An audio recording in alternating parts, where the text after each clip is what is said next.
Sex, এই তিন বর্ণের ছোট কথাটির আকর্ষণ ও ব্যাপকতা বিরাট।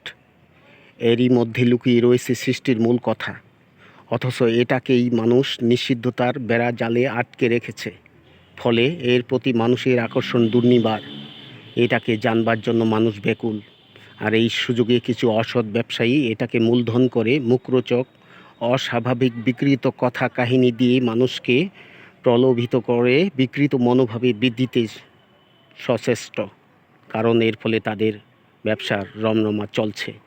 ফলে আজ এই ধরনের বিচিত্র পত্রপত্রিকা পড়ে অপরিণত বৃদ্ধির কিশোর কিশোরীরা, এমনকি যুবা ও পৌররাও এইসব পত্রিকার চটকদার গল্পে উত্তেজিত হয়ে নানা রকম কার্যের দ্বারা সমাজকে কলুষিত করছে। এরই পাশাপাশি কিছু এই মার্কা চলচ্চিত্র যৌন উত্তেজক দৃশ্য প্রদর্শন করে এবং নৈতিক চরিত্রের মানের অবনতি ঘটাচ্ছে। তাছাড়া সেক্স সম্বন্ধে কোনো বৈজ্ঞানিক ধ্যান ধারণা না থাকায় তারা নানা রকম উৎকট যৌন ব্যাধিতে আক্রান্ত হচ্ছে। কিন্তু আমাদের বাংলাদেশি সংস্কারে এটি নিষিদ্ধ ফলের মতোই নিষিদ্ধ হয়ে রয়েছে। যদি গোড়া থেকে এই সম্বন্ধে খোলামেলা একটা ধারণা দেওয়া যেত, তাহলে দেশে আজ ভয়াবহ যৌন রোগের প্রকোপ বাড়ত না।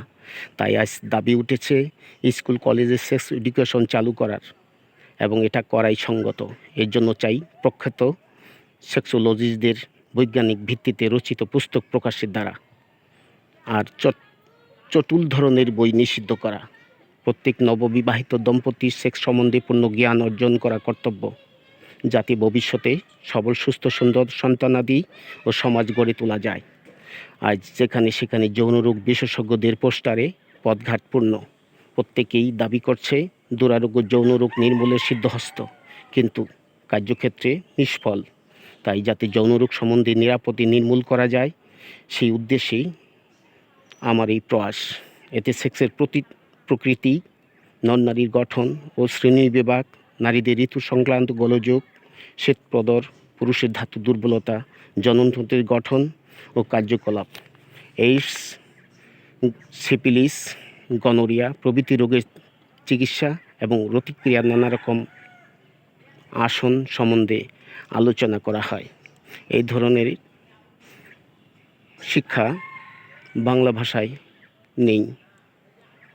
তাই আমার এটি শুনে যৌন জীবন ও যৌন রোগ সম্বন্ধে বৈজ্ঞানিক দৃষ্টিভঙ্গি গড়ে উঠবে, এবং এইসব রোগে আক্রান্ত হলে তার পূর্ণ চিকিৎসা ব্যবস্থাও রয়েছে।